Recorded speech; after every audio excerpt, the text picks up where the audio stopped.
everyone. Today, the teaching learning resources, ICT, and the curriculum will be our topic.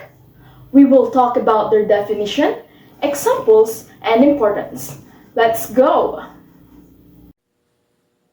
Learning resources are things that teachers can access to help them do some aspect of their job better as part of the professional development.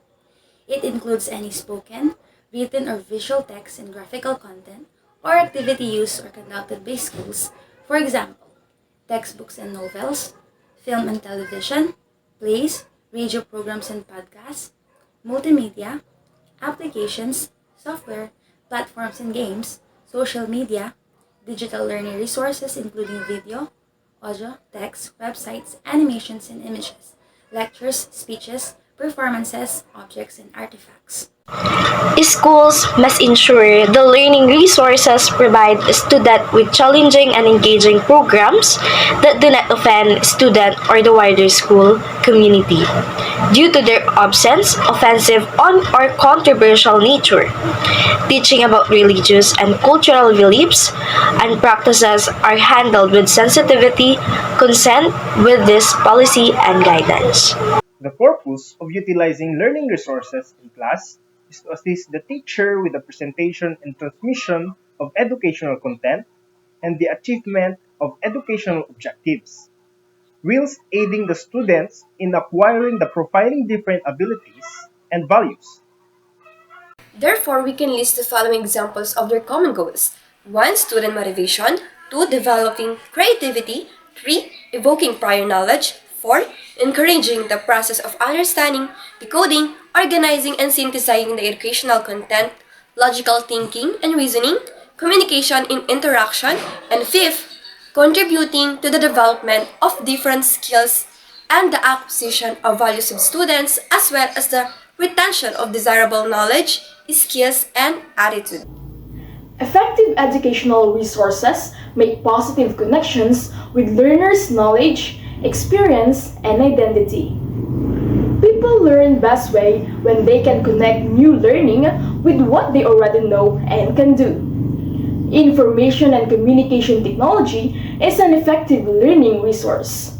It covers everything from digital infrastructures such as computers and laptops to software tools such as Google Meets and spreadsheets. As ICT and education advances, information not only teachers who support learning but also students will be able to acquire knowledge and skill of IT devices.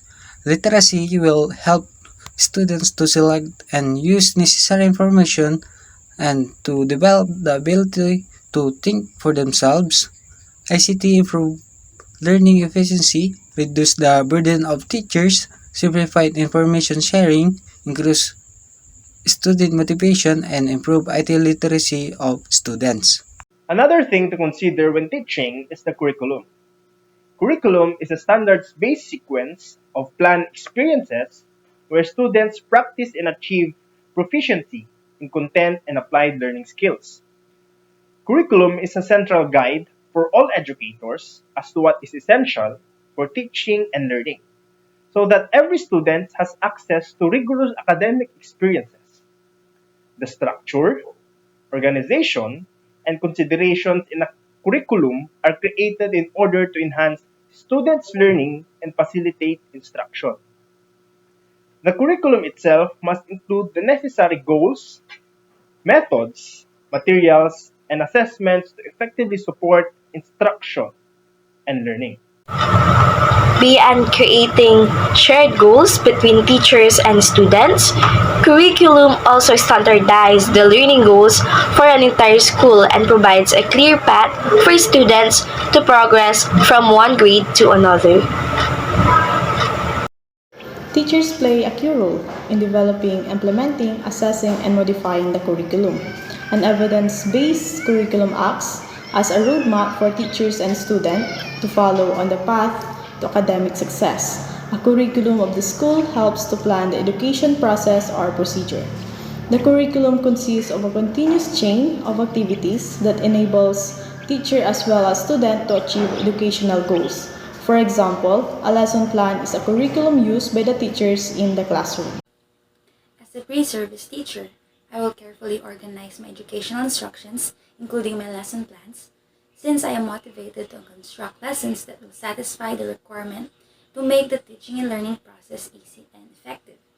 Enumerating the initiatives that you'll use in the classroom is the only beginning of planning.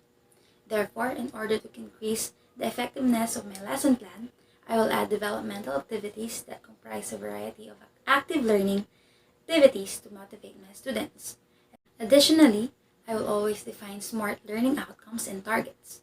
As a result, a lesson that is more ordered and scheduled makes the classroom environment run more smoothly. Initially, it's crucial to refer to the curriculum guide to create learning outcomes that are relevant and achievable. Make sure the objective aligned with the learning competencies, performance standards, and content standards.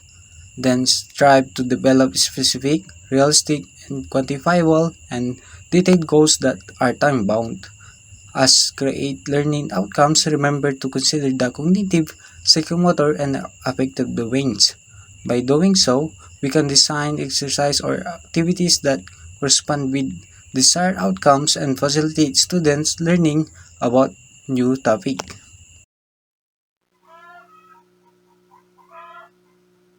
Question number 3. How do you plan, manage, and implement developmentally sequenced teaching and learning process to meet curriculum requirements and varied teaching contexts?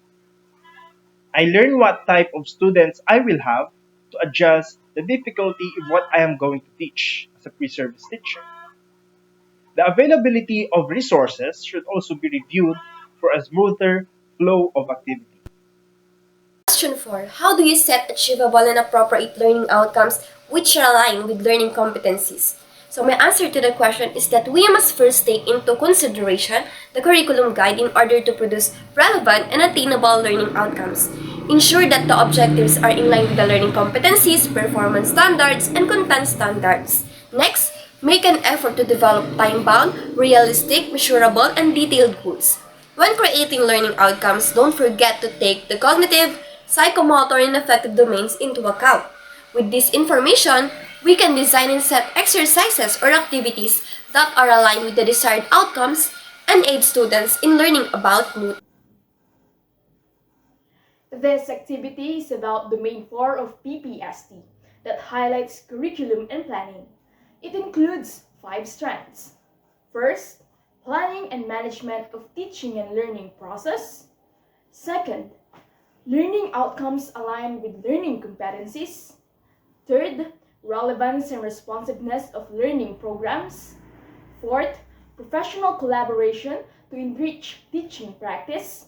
And lastly, teaching and learning resources, including ICT.